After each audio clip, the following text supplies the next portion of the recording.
자, 여러분 안녕하십니까. 오늘은 문부과학성 맥스트라고 합니다만 맥스트의 일본 정부 문부과학성 약자가 맥스트가 됩니다. 맥스트 장학생에 대해서 전국에서 전 세계에서 한 20여 개국이 실시되고 있고요. 학부 유학생의 경우는 약 한 50명씩 약 100명 정도를 선발해서 1년 예비 교육을 하고 일본 대학에 국립대학에 진학하는 그와 같은 장학생 선발 시험에 관해서 안내 설명회를 하도록 하겠습니다. 자, 오늘은 학부 유학생에 대해서 설명을 하겠습니다. 저는 황재삼이라고 합니다. 답답합니다. 우선 학부 유학생의 응모 조건하고 응모 자격 및 조건을 먼저 봐가도록 하겠습니다. 2009년 2월 4일 현재 지금 시점에서 말씀드리면 일본 문부과학성은 일본에서의 수학을 통하여 일본과 자국과의 가교가 되고 양국 나아가서는 세계 발전에 공헌할 인재를 육성하는 그 목적으로 하여 외국인 유학생을 모집한다. 영구 유학생, 대학원생의 경우에는 1965년 한국교 정상화 이후에 계속 했었습니다. 2002년 정도부터 실시했던 시험이 되겠습니다. 국적은 대한민국 국적을 가져야 합니다. 이중 국적자가 간혹 있습니다만 그럴 때는 시험 보기 전에 국적 이탈, 일본 국적을 버린다든지 외국 국적을 버리고 한국 국적만을 소지하여야 응시 자격이 주어집니다. 연령은 올해 기준, 올해 6월경에 시험이 실시될 예정입니다만 95년 4월 2일 이후부터 2003년 4월 1일 사이에 출생한 자라고 규정이 되어 있기 때문에 고등학교 졸업을 하고 나서도 4, 5년 정도 시간이 있긴 합니다. 뭐 일설에는 나이가 어리면 유리하다라는 설이 있기 때문에 빠른 시기에 신청을 하셔서 응모를 하시는 것이 좋을 것이라 생각합니다. 자, 장학금 지급 기간 내년 4월부터 2025년 3월까지 5년간 지급하는 걸로 되어 있고요. 일본 입국 후 1년간의 일본어 등 예비교육이라는 부분에 대해서 잘 모르시는 분들이 많은데 선발된 학생 문과 10명, 이과 올해는 27명이 되겠습니다만 그 학생들은 일본에서 동경 외대 혹은 오사카 대학에 가서 1년간 대학 수업을 듣습니다. 거긴 일본어 관련, 일본 사정, 일본 역사, 그 외에 경제, 경영, 금융을 전공한 학생들은 수학을 병행을 하면서 그 성적을 가지고 12월 달에 학교를 지원하게 되어 있습니다. 붙은 다음에 1년간 일본의 문화를 체험하면서 일본의 학교의 시스템을 익히고 일본어에 관한 실력을 높인 후에 그 이후에 본과에 진학합니다. 예비교육이 필요가 없지 않느냐라고 하시는 분들의 문의가 상당히 많습니다만 직접 배치라고 하는 부분이 있습니다. 고3들에 한해서요. 직접 배치. 상당 정도 일본 능력을 가진 자는 예비교육을 거치지 않고 대학에 직접 입학을 희망할 수 있습니다. 단 동경대와 교토대는 인정을 하지 않습니다. 그러기 때문에 원서를 지원하실 때 직접 배치를 선택하지 않으시는 것이 유리하며 직접 배치가 되었을 경우에는 2월에 행해지는 각 대학 본고사 시험을 치게 합니다. 그때 상당한 일본어 실력을 요구하기 때문에 그때 떨어지면 자기 박탈되기 때문에 기본적으로는 직접 배치를 하지 않으시는 게 선발에 유리하다라고 말씀드릴게요. 자, 단 의학, 치학, 수의학 또는 약학 전공자는 7년간 지급한다. 1년은 예비교육이 포함되어 있는 7년이 되겠습니다. 장학금은 월액 11만 7천행을 현재 시점에서 지급을 하고 있고요. 휴학 또는 장기 결세의 경우는 지급이 중단됩니다. 특정 지역에서 수학하는 자는 2, 3천행을 더 준다. 이렇게 되어 있습니다. 기숙사를 우선 배정해 주기 때문에 예비교육 기간에는요. 그래서 기숙사 보통 15,000행 정도 합니다. 그러므로 한 10만 행 정도 생활비가 나온다고 보시면 되겠습니다. 수업료 대학에 있어서 입학금, 수업료 및 입학 검정료는 문부과학생이 지급 부담하기 때문에 돈을 들이지 않고 생활비를 받으며 공부할 수 있는 아주 훌륭한 시스템이 되겠습니다. 자, 갈 때 입국 항공권, 올 때 돌아올 항공권을 교부합니다. 보통 4월 첫째 주, 4월 1일부터 예산이 집중되기 때문에 집행되기 때문에 4월 첫째 주에 단체로 일본의 오사카 간사이 공항 또는 나리타 공항으로 입국하게 되어 있습니다. 자, 좀 전에 말씀드린 것처럼 직접 배치는 희망하지 않으셔도 됩니다만 히토츠바시에서 직접 배치로서 간 학생이 있습니다만 동경대 교도는 인정하지 않기 때문에 직접 배치는 희망하지 않으시는 것이 선발에 유리하다라고 꼭 말씀드리겠습니다. 이어서 자, 모집 대상입니다. 예전에 뭐 시가 신년 다의 신사이라고 그러는 지진이 일어나기 전까지는 18명 정도를 뽑았습니다만 최근에 는 10명 정도를 선발합니다. 문과계 A, 법학, 정치학, 교육학, 사회학, 문학, 사학, 일본어학 등등 국제관계학을 많이 지원하고 있는 경향이고요. 최근에는요. 문과 A, 문과 B, 경제, 겸용, 금융학이 문과계 B로 해당이 합니다. 시험 과목은 동일하게 일본어, 영어, 수학 세 과목을 보게 되어 있습니다만 예비교육 기간에 문과계 A는 이동이 자유롭게 할 수 있습니다. 법학으로 가서 교육을 한다든지 정치를 한다든지 가능합니다만 상호 간의 교류는 되지 않습니다. 그러하기 때문에 A하고 B 선택을 잘 하셔야겠고요. 특히 B는 수학을 중시한다. 이렇게 요강에 나와 있습니다. 상세한 걸 보고 갈게요. 자, 이과계는 총 27명인데 올해 처음으로 바뀌는 유형이 되고 있습니다. 이과계 A, 이과계 B 25명 요 부분이 올해 신설이 됩니다. 작년까지는 일본 공대 입학 시험이라 해서 100여 명을 선발했던 시험이 있었습니다만 올해 그것이 폐지되고 그것이 문부과학성으로 이관되었기 때문에 25명을 선발하겠다라고 공지가 나와 있는 상황이고요. 정확한 모집 요강은 4월 말경에 발표가 될 예정이므로 그때까지 주의 깊게 지켜봐야겠습니다. 자, 이전에는 이과계 요 C라고 하는 것이 의학 치학이었고요. 올해 2명의 학생이 의학으로서 예비교육을 받으러 일본에 갑니다. 즉 작년에 2명이 붙었다는 얘기고요. 새로 신설된 A하고 B 전기전자 기계, B는 농학이나 보건학계, 생물학계 이렇게 구분이 되어서 A, B, C로 나눠지며 A, B에서 25명, 이과계 의학 치학에서 작년에 3명이었다가 올해 2명으로 줄었다. 총 27명을 선발 예정이다 라고 현 시점에서 예정이 되어 있습니다. 자, 그럼 문과계의 필기시험에 관해서 상세히 말씀을 드리겠습니다. 필기시험은 지금 시점입니다. 꽈락이 있습니다. 각 과목 50점 정도가 꽈락으로서 탈락이 되고요. 영어 100점 60분입니다. 1시간. 일본어 100점 2시간이 주어집니다. 수학은 100점 60분 1시간이 됩니다. 학부 유학생은 총 4시간을 시험을 본다는 얘기겠죠. 자, 일본어 시험은 A 유형 A, B, C를 한꺼번에 나눠주고요. 2시간에 걸쳐 시험을 실시합니다. 자, A는 능력시험 기준으로 3에서 5급 정도, 초급이겠죠. B 유형은 N2급, 즉 중급이 되겠습니다. C형 N1급, 자, 1급 레벨로 해서 실시가 되고요. 듣기는 존재하지 않습니다. 필기만 보면 됩니다. 자, 문과계 B에서 경영 경쟁은 특히 수학 점수를 중시한다라고 나와 있기 때문에 수학에 자신 있으신 분은 B를 지원하시는 것으로 하고 수학이 좀 부족하다라고 싶으신 분은 A로 지원을 하셔야겠네요. 자, 요강에 따라서 수학, 영어, 일본어 필기 성적으로 선발을 하겠다라고 되어 있고요.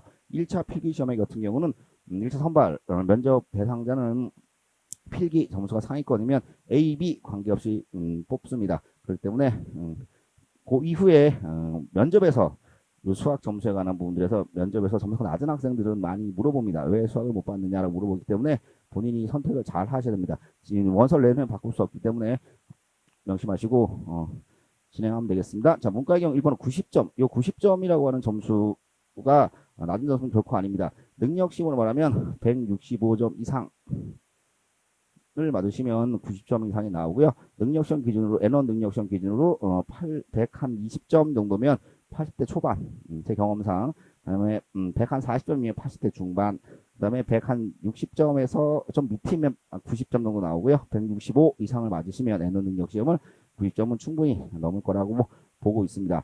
자, 영어는 90점을 맞으시는 것을 목표로 해야겠습니다. 영어 90점이라 그러면 토익 토플이 아니고 일본인이 만든 일본 영어 검정 시험의 출제자가 출제한다고 되어 있기 때문에 좀 생소한 그런 유형이 많이 들어가 있습니다. 자, 기출 문제는 지금 오픈이 되어 있기 때문에 찾아보시면 되겠고요. 영어 90점 맞으시려면 한국 기준으로 토익은 900 이상, 토플은 90점 이상, 탭스는 760점 이상이면 충분히 90점을 목표로 달려갈 수 있다. 이렇게 판단해 주시면 좋겠습니다. 영어 검정 시험 말씀드리면 영어 검정 시험 2급은 거의 다 맞으셔야겠고요. 준 1급에서 한 5개 미만 정도 틀리시면 영어 90점은 충분히 나온다고 보시면 되겠습니다. 자, 수학이 문제입니다만 곧 학부 유학생은 수학에서 갈린다라고 판단하시면 됩니다. 수학이 80점은 결코 낮은 점수가 아니고요. 35, 30 큰 문제 3개가 출제가 되며 그 중에서 작은 네모들이 있습니다. 그 네모를 채워가는 형태의 수학시험이기 때문에 35, 30짜리 다 맞고 30에서 3번이 좀 많이 어려울 겁니다. 이과 수학에 벡터가 들어가기 때문에 그 부분에서 최소한 반은 건진다라고 말씀하시면 준비하시면 충분히 문제없이 필기 합격을 합니다. 목표는 90, 90, 80이고요. 이 점수 맞으시면 상위 5등 안에 들 정도의 고득점이 되겠습니다. 자, 이과계 같은 경우는 올해 유형이 바뀌기 때문에 4월 달에 요강이 나와봐야 정확한 내용을 알 수 있겠습니다만 현 시점에서 말씀드리면 자, 당연히 과락을 존재합니다. 과락이 50점 정도고요. 이과계 화학, 물리, 생물, 영어, 일본어. 자, 지금까지는 일본어가 30점만 넘으면 패스했다. 즉 자격 시험이기 때문에 문제가 없었습니다. 요것이 올해 어떻게 바뀔지 잘 모르겠습니다. 지금까지는 일본은 그렇게 큰 비중을 두지 않았습니다만 올해 여기서 일본어가 더해지는 상황이 된다고 했을 경우에는 6월 중순에 시험 보는 문부과학성 시험에서 4월에 요강 나오고 2달 안에 일본어 점수를 확 올리기 쉽지 않습니다. 그렇기 때문에 미리미리 일본어는 좀 준비를 해놓는 것이 필기에 유리하지 않을까 생각합니다. 수학은 100점. 자, 일본어 시험은 동일하게 같은 시험지를 칩니다. A급, B급, C급, 초급, 중급, 상급으로 나눠지고요. 일본어만 120분 실시합니다. 그 외 모든 과목은 1시간을 실시하고요. 현재 요강에 의하면 수학, 영어, 일본어 필기 성적 순으로 선발을 하겠다. 단 이과의 경우는 일본어가 3점 이상이면 된다. 요게 현재 시점인데 바뀔 가능성이 없지 않습니다. 꼭 알아두시고요. 이과는 영어 80점, 수학 80점, 화학, 생물 80점이면 필기의 초상위권. 물론 전제는 일본어가 3점 이상이다라는 전제 하에서 현재 지금까지의 경험을 보고 봤을 때 이 정도 점수 맞으시면 문제없이 초상위권에 들어갈 수 있다라고 판단을 하고 있습니다. 자, 최근에 지원자 및 합격자 수를 좀 봐보겠습니다. 자, 최근 5개년 내 추이입니다만 지원자가 71명에서 19명이 필기에 붙고요. 그 다음에 1차 면접에서 14명이 붙어서 14명을 갔었습니다. 4년 확줄죠. 2015년부터 10명으로 고정이 되고 있습니다. 그래서 지원자는 한 50명 정도라고 예상하시면 되겠고요. 15명 정도를 붙이고요. 이랬죠. 그 다음에 필기 붙고 이제 면접에서 여기 10명이 붙습니다만 두 가지 유의를 할 점은 2015년에 15명을 붙였습니다. 9월 중순에. 그래서 일본에 가는구나라고 하고 이재유라든지 한국 대학 준비를 입시를 준비하고 있지 않다가 12월 초에 요 10명을 뽑아버려서 5명이 탈락을 했습니다. 엄청난 영향이 있었던 시험이어서 요 이후로는 12월 중순까지 12월 초 중순까지 최종 발표할 때까지 안심을 할 수가 없습니다. 그래서 사비 유학 이재유 시험이라든지 한국 대학 입시에 준비를 시키고 있습니다. 그 이후로는 10명 되면 10명이 다 최종 합격을 했습니다. 특히 올해 가신 학생들 분들 중에서 이 부분이 특이한데요. 왜 이런 일이 벌어졌냐면 수학이 50점의 과락이라고 하는 형태로 이거를 넘은 학생이 7명밖에 없었습니다. 수학이 많이 어려웠어요. 그러다 보니까 자 10명, 15명 정도는 면접을 봐야겠다라고 하는 기본적인 지금까지의 흐름 속에서 8명을 보결을 통해서 면접 추천자로서 면접을 봤습니다. 그 이후에 여기 8명 중에서 A를 선택했던 학생들, 즉 과락이긴 하나 평생 이제 앞으로 수학할 일이 없기 때문에 이 학생들 3명을 추천을 하면서 10명을 맞췄다. 이렇게 보시면 됩니다. 수학이 많이 어려웠어요. 어려웠기 때문에 학생들 과락이 좀 많아서 올해는 특이하게 이런 형태로 선발이 되었습니다. 대략 한 50여 명 정도 응시하고 경쟁률 한 5대 1이다. 이렇게 판단하시면 되겠고요. 여기 면접에서 떨어지는 요 상황들 5명이 주로 갑니다만 면접이 당락을 결정을 마지막에 하겠지요. 그래서 면접에 대한 준비도 충분히 해두어야 하겠습니다. 자, 이과의 같은 경우는 의치대 약학 위주였기 때문에 명수가 많이 적어요. 13명, 7명으로 줄어들었고요. 3명에서 2명, 뭐 2명에서 2명 이런 식으로 해서 뽑았습니다만 이것은 지금까지의 계통이고요. 앞으로는 이과계 A, B 해서 25명이 추가되기 때문에 그것은 4월 이후에 혹은 이뒤 7월, 9월, 12월의 흐름을 좀 봐야겠습니다. 자, 학부 유학생 면접 시험 및 유의사항에 대해서 말씀드리겠습니다. 선고 내용은 연구계획 수립 정도인데 연구계획서가 작년에 4,000자 정도로 늘었습니다. 자, 4,000자 이상을 써야 되는 4페이지를 꽉 채워야 되는 연구계획서 양을 요구했기 때문에 고3 학생분들, 학부 유학생 준비한 학생 상당히 큰 어려움입니다. 자기가 무엇을 공부를 해야 되는지를 4,000자 이상을 쓴다는 상당히 어려운 부분들이고 이것은 주위의 분들의 도움을 좀 받아서 정확한 목표를 좀 설정해 두시는 것이 연구계획서 작성에 유리하겠습니다. 학교 성적, 추천서 등의 제출 서류와 유학의지, 인성, 장래성을 통해서 선거를 하고 있습니다. 내신은 그렇게 중요하지 않습니다. 제가 최근 한 7, 8년 해본 결과 특목고 학생들이 많이 지원하기 때문에 내신이 그다지 좋지 않다. 그것은 일본 입시 한국 입시와 다르기 때문에 일본 이런 시험을 준비하다 보면 당연히 내신을 소홀히 할 수밖에 없어서 그렇게 내신은 중요시하지 않더라. 필기 점수를 중시한다. 이렇게 판단하시면 되겠습니다. 자, 연구계획서를 샘플을 제가 보내드립니다. 그래서 이쪽으로 연락을 메일로 주시면 그쪽 메일에다가 어떻게 작성하라라고 하는 샘플을 보내드릴 테니까 그것을 좀 참조하시면서 쓰시는 것이 작성에 상당히 유리할 거라 생각을 합니다.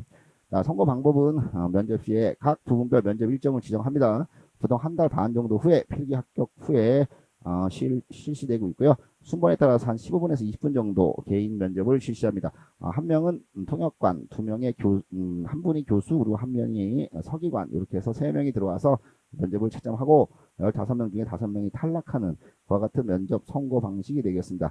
자, 현재 요강에 따르면 최종 필기 선고는 40%, 서류 면접 60%를 합산해서 성적 상위자를 고릅니다만 필기 선고 40%는 오로지 성적입니다. 필기 성적이 상위권이시면 붙으실 것이고, 그다음에 서류 및 면접 심사에서 이제 5명이 탈락하는 그 문과에서 그와 같은 상황이 되고요. 이과도 이런 틀을 아마 올해부터 가져가지 않을까 싶습니다.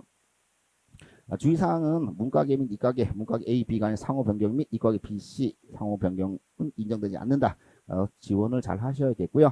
면접 연구계획서를 작성하는 시점이 원서 제출 기간이기 때문에 미리미리 준비를 하셔야 됩니다. 좀 나중에 다시 좀 더 설명드리겠습니다. 자, 작년 기준으로 6월 10일 날 실시를 했습니다. 6월 17일이 이재유 사비 유학생 시험이기 때문에 겹치게 하지 않습니다. 문무 유학생 준비하는 학부 유학생은 이재유 대다수 많이 같이 모기 때문에 같은 날 실시하면 안 돼서 바로 그 전주에 실시를 하는 것이 일반적입니다. 이재유가 올해도 이재유 전주에 실시를 하리라 예상을 하고 있습니다. 장소는요, 학부 유학생에서 서울 대신고등학교에서 독립문역 인근에 있습니다.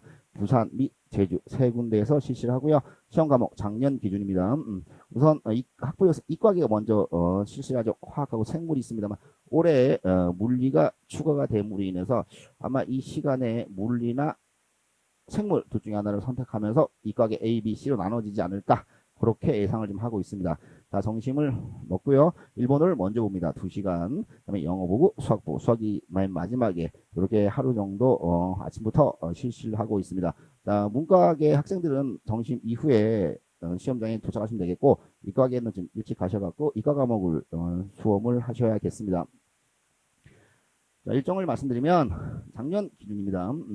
5월 9일 날 모집 요강이 발표가 되었고요. 올해는 아마 4월 중에 나오지 않을까 예상합니다. 이과분들 새로 생긴 25명 선발이 있기 때문에 좀 빨리 나오지 않을까 싶고요.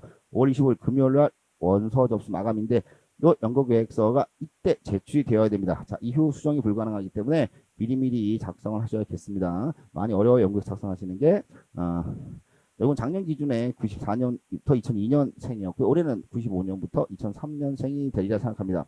6월 10일 날 필기시험을 실시를 했고요. 자, 그 다음 주에 이제 시험을 봤기 때문에 그 전주에 실시를 합니다. 그다음에 7월 4일 날 약 한 달 정도 후죠. 필기시험 합격자가 발표가 되고 시험 보고 한 25일 즉 땡겼습니다만 약 한 20일 정도 후에 이과 문과 면접이 실시됩니다. 그리고 9월 19일 날 9월 중순에 추천 대상자, 최종 합격은 아니고요. 추천 대상자가 발표가 됩니다. 이것을 1차 합격자라고 호칭하고 있습니다. 12월 중순에 2차 선거 결과가 나왔고 이때 뽑히시면 무리 없이 문제 없이 최종 그 다음에 출국을 한다라고 판단하시면 되겠습니다만 3년 4년 전에 한번 줄은 적이 있어서 마음은 놓을 수 없다 이렇게 판단하시면 되겠습니다. 자, 2월 중에 예비교육 기간이 발표됩니다. 동경외고대학 또는 오사카에서 1년간 예비교육을 받습니다. 단 이거는 제2뽑기이기 때문에 학생들이 뭐 선발하고 어느 쪽을 지역을 선호한다 이거는 불가능하고요. 일방적으로 그쪽에서 배정이 돼서 내려오기 때문에 그때 판단하셔서 그게 맞춰서 진행을 하시면 되겠습니다. 자, 작년에 제 쪽에서 저한테 일본어 지금 연구계획서 면접을 준비했던 학생들 문과계 A에 일본 문학 전공자, 문과계 B에 경영학, 경제학, 그다음에 이과에서 의학으로서 한 명이 입학을 하였습니다. 자, 이상으로 해서 학부 유학생 설명회를 마치겠습니다. 자, 질문을 받도록 하겠습니다. 자, 질문 있으신 분? 네, 오늘 부탁하겠습니다. 일본어 90점이 JLPT 165점 정도라 하셨습니다. 문부성 시험에는 청해 문제가 없다고 들었는데 JLPT와 비교가 가능할까요? 자, 청해가 듣기가 문부성 시험에는 없죠. 하지만 듣기는 어차피 어휘나 문법의 최종적인 마무리다. 독해와 듣기가 마무리이기 때문에 결국에는 문법 어휘가 잘 되면 듣기도 잘 됩니다. 그래서 미리미리 면접 시험이 있기 때문에 수업이 진행이 되면 한 4월부터는 청해 파일을 통해서 듣기력을 올리기 위한 준비를 해드리고 있습니다. 대략 아까 말씀드린 것처럼 이 능력시험 120점 정도면 필기에서 한 82, 3점 정도. 그걸 어떻게 하냐면 무무성은 떨어지면 자기의 필기 점수를 신청해서 알 수 있습니다. 그래서 그 학생의 능력시험과 떨어졌을 때 점수를 띄워보면 대략 그 정도가 나오더라. 이렇게 판단을 하고 있습니다. 그래서 듣기가 없긴 하나 면접을 위해서라도 미리미리 듣기에 대한 부분을 준비를 하셔야 된다. 이렇게 좀 말씀을 드리고 싶네요. 자, 다음 또 질문 있으십니까? 예, 부탁하겠습니다. 이과에서 문과로 전향할 건데 수학에서 교육과정 차이와 같은 불이익은 없을지. 지금까지 이과 수학을 꾸준히 하셨던 분들은 문과 수학이 확실히 쉽습니다. 쉽기 때문에 어떤 의미에서 유리하다고 판단하면 되겠고요. 본인이 고등학교 때 이과를 전공했다 하더라도 문과 학생의 문과 지원에 전혀 이상이 없습니다. 어떤 의미에서 저희들은 유리하다고 판단하고 있습니다. 그래서 수학에 대한 고난이도의 문제를 풀었기 때문에 문과 수학에 큰 어려움을 겪지 않고 단 영어나 다른 부분이 좀 약한 부분이 있어서 그 부분에서 충분히 준비하시면 문제가 없습니다. 자, 불이익은 전혀 없습니다. 자, 다음 질문. 저기 시험 문제가요. 네. 이 일본어는 뭐 당연히 일본어, 네. 영어는 영어로 나오는데 혹시 수학 과목이랑 이과 과목은 혹시 언어가 음. 뭐 한국어로 나오나요? 어떻게 그거 자, 궁금합니다. 지금까지는 영어가 메인이고요. 영어 이후에 일본어 위에 한글을 번역해주는 형태가 나왔습니다. 단 작년에는요, 일본어가 안 나오고 한글 번역문이 나왔습니다만 문제가 간혹가다 오타가 있어서 그것은 영어를 먼저 보시고 영어를 기준으로 해서 판단하셔야겠습니다. 그래서 그쪽 부분은 영어 쪽을 조금 보시는 기출문제도 다 영어로 나와 있기 때문에 한국이라고 특별히 한글을 드리는 제공하는 부분이 아마 오래 없어지지 않을까 그렇게 생각하고 있습니다. 그래서 평소 영어력을 좀 높여놓는 게 좋을 거라고 판단됩니다. 자, 다시 부탁드리겠습니다. 제 애가 지금 고등학교 1학년인데요. 네. 영어는 뭐 그냥 1등급 정도 되는 것 같아요. 근데 네. 뭐 토플이나 아까 말씀하셨던 그런 공부는 안 해봤고 네. 그럼 어떻게 공부를 해야 될지 앞으로 이 참 난감하거든요. 자, 그래서 저한테 메일을 주시면 기출문제를 일단은 오픈이 되어 있는 부분에 한해서는 드릴 수 있습니다. 자, 그 부분을 보시면서 본인이 어떻게 준비를 해야 되는지를 전략을 세우셔야겠고요. 일본어는 당연히 제가 수업을 합니다만 영어, 수학 또한 수업이 진행될 거기 때문에 온라인 또는 오프라인으로 그 수업을 들으시면 큰 문제 없이 접근 방식 또는 문제 풀이 방법 혹은 예상 문제, 기출 문제들을 통해서 숙지해 나갈 수 있을 거라 생각합니다. 한국 내에서도 영어에 대한 영어 검정 시험 교재를 구할 수 있습니다. 그래서 예스24라든지 교보문고 가시면 일본 책을 구할 수 있기 때문에 2급은 다 맞으신다 생각하시면 되겠고 중1급에서 한 5개는 틀린다 이런 정도의 레벨을 올리시면 문제없이 고득점을 노릴 수 있습니다. 자, 그럼 질문이 없는 걸로 알고 여기서 마치겠습니다. 감사합니다.